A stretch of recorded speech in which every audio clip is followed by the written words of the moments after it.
حضرات 12 ربیع الاول کا دن ہے۔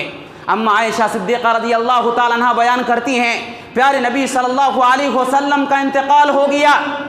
پیارے نبی صلی اللہ علیہ وسلم کی جو شدت تکلیف تھی، اما عائشہ کہتی ہیں کہ شدت تکلیف کو دیکھنے کے بعد، اس کے بعد جب میں کسی کی تکلیف کو دیکھتی ہوں مجھے کسی کی بھی تکلیف ہلکی لگتی ہے۔ یہ اما عائشہ کا معاملہ ہے۔ اور آپ کی اور بھی 8 بیویاں ہیں، کل ملا کے اس وقت 9 بیویاں موجود ہیں۔ 9 بیویوں کا شوہر آج انتقال کر چکا ہے۔ یہ 12 ربیع الاول کا دن ہے۔ حضرات 12 ربیع الاول کا دن ہے۔ فاطمہ رضی اللہ تعالیٰ عنہا کا والد اس دنیا سے چل بسے ہیں کہ جن کے بارے میں پیارے نبی نے فرمایا جو فاطمہ کو تکلیف دے وہ مجھے تکلیف دیتا ہے، جو فاطمہ کو اذیت پہنچائے وہ مجھے اذیت پہنچاتا ہے۔ فاطمہ رضی اللہ تعالیٰ عنہا پیارے نبی صلی اللہ علیہ وسلم کے انتقال کے موقع سے کہتی ہیں، ہائے میرے ابو جان، ہائے میرے ابو جان، اللہ نے آپ کو بلایا، آپ نے اللہ کے پکار پر لبیک کہا، آپ اپنے رب سے جا ملے۔ ہائے میرے ابو جان، اللہ نے تو آپ سے جنت الفردوس کا وعدہ کیا ہے۔ ہائے میرے ابو جان، اب جبریل امین کس کے پاس آئیں گے؟ جبریل امین قرآن لے کر کے، قرآن کی وحی لے کر کے کس کے پاس آئیں گے؟ میں جبریل امین کو بتاتی ہوں، میں جبریل امین کو خبر دیتی ہوں کہ جبریل امین اب میرے گھر پر نہ آنا۔ کیوں؟ اس لیے کہ تم جس کے پاس آتے تھے اس کا آج انتقال ہو چکا ہے۔ حضرات یہ 12 ربیع الاول کا دن ہے، 12 ربیع الاول کا دن ہے۔ حضرت حسن و حسین کے نانا کا انتقال ہو چکا ہے۔ غم اور تکلیف کا ایک پہاڑ ہے۔ حضرت علی رضی اللہ تعالیٰ عنہ کے سسر کا انتقال ہو چکا ہے۔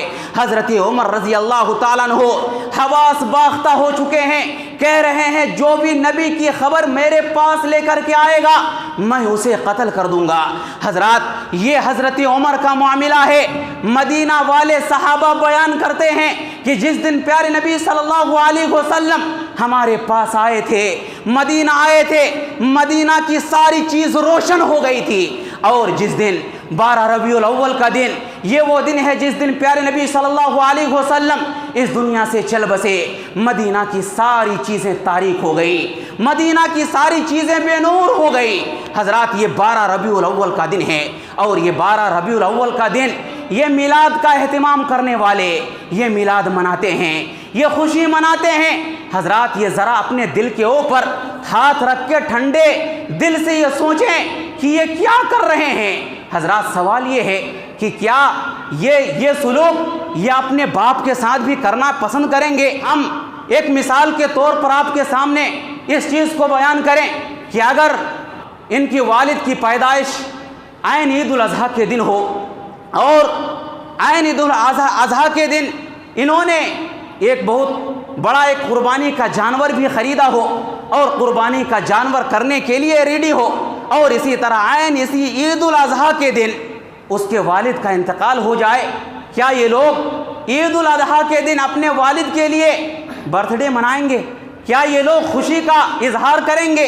کیا یہ لوگ خوشی خوشی قربانی کے جانور کو ذبح کریں گے؟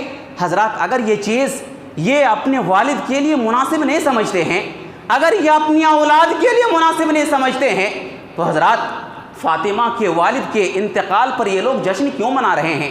اما عائشہ صدیقہ رضی اللہ تعالیٰ عنہا کے شوہر کے انتقال پر یہ لوگ جشن کیوں منا رہے ہیں؟